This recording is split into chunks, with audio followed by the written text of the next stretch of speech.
Hi friends, வணக்கம். இன்றைக்கி நம்ம ஒரு பஜ்ஜி போட போகிறோம். மிளகா பஜ்ஜி, வாழைக்காய் பஜ்ஜி. இது எல்லாருக்கும் பிடிக்கும். எப்படி செய்யறதுன்னு பார்ப்போமா? ரொம்ப ஈஸியான டிஷ் தான். ஒரு கப்பு கடலை மாவு எடுத்துருக்கேன். ஒன்றுலேருந்து 2 ஸ்பூன் அரிசி மாவு எடுத்துக்கோங்க.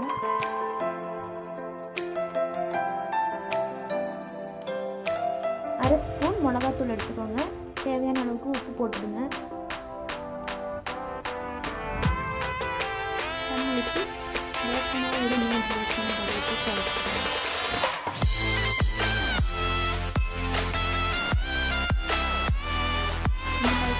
மிளகாய் சேர்க்கணும்.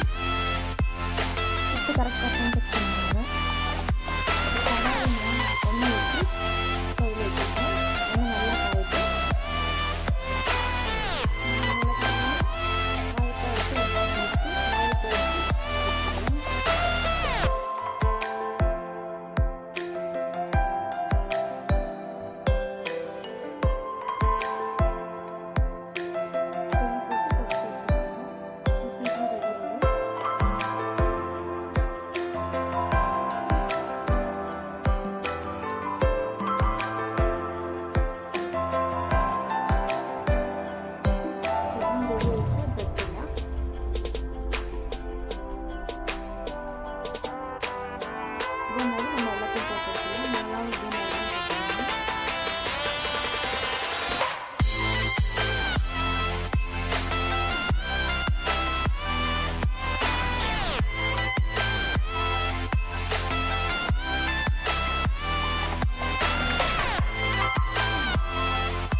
ரெடி ஆயிடுச்சு.